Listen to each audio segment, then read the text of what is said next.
Bienvenue sur Despiave, la chaîne de l'image et du droit.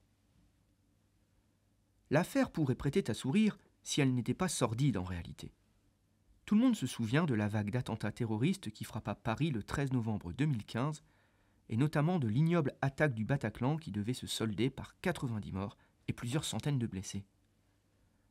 Parmi ces victimes, une femme blessée au bras par une balle de Kalachnikov qui sera prise en charge par un chirurgien de l'hôpital européen Georges Pompidou à Paris.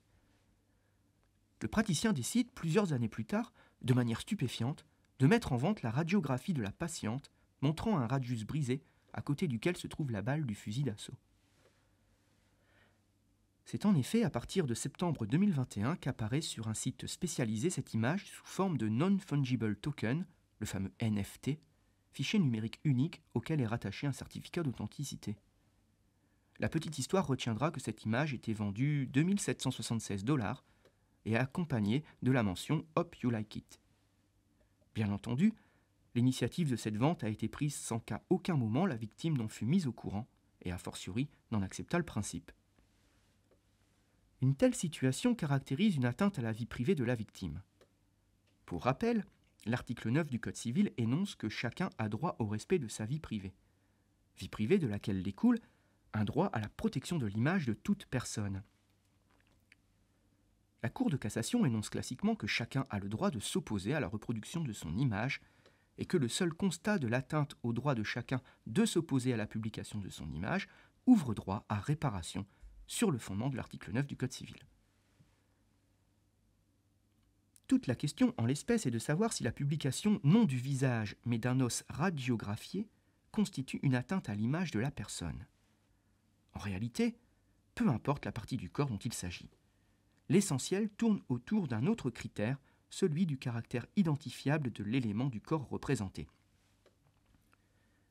La Cour de cassation rappelle en effet qu'à défaut de possibilité d'identification de la personne représentée, l'atteinte à la vie privée et à l'image n'est pas constituée.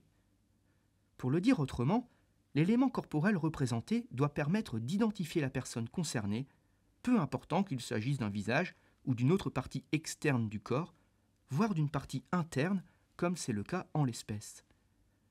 Dans la présente affaire, la question aurait pu être difficile à trancher si la publication de l'image polémique ne s'était accompagnée d'éléments d'identification dépourvus d'ambiguïté. En effet, le titre donné à l'image était explicitement « Attaque terroriste du Bataclan, 13 novembre 2015, Paris, France ». Et le chirurgien précisait également sur le site qu'il avait personnellement opéré 5 femmes victimes de l'attaque, dont cette jeune patiente qui a perdu son petit ami dans cette attaque. De tels éléments personnels concourent évidemment à rendre identifiable la personne en cause et donc à caractériser la faute du praticien sur un plan civil. Fautif sur un plan civil, le comportement du médecin l'est également au plan de l'éthique médicale. Plusieurs textes encadrent l'usage des données de santé des patients et spécifiquement des images médicales. Par exemple, l'article 16-14 du Code civil énonce que les techniques d'imagerie cérébrale ne peuvent être employées qu'à des fins médicales ou de recherche scientifique ou dans le cadre d'expertise judiciaire. Autre exemple, l'article R 4127-73 alinéa 3 du Code de la santé publique, je cite, « Le médecin doit faire en sorte, lorsqu'il utilise son expérience ou ses documents à des fins de publication scientifique ou d'enseignement, que l'identification des personnes ne soit pas possible. À défaut, l'accord doit être obtenu. » L'occurrence d'une vente en ligne de radio médicale, dans une perspective lucrative et non scientifique, de surcroît sans avoir obtenu l'accord du patient, est par conséquent radicalement étrangère à ce que le droit est en mesure d'accepter. Pas étonnant alors que le praticien fût finalement déféré devant le juge pénal sous la triple prévention de violation du secret médical, de détournement de la finalité d'un traitement de données à caractère personnel et de divulgation illégale volontaire de données à caractère personnel nuisible.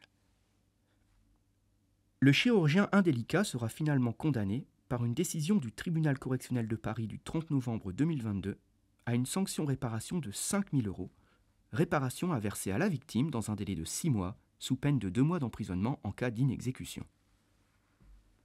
Une instance ordinale s'est également tenue le 6 décembre 2022, à l'issue de laquelle le chirurgien fut condamné par la chambre disciplinaire de l'ordre des médecins a une interdiction d'exercer pendant 1 an, dont 3 mois fermes, à compter du 1er février 2023.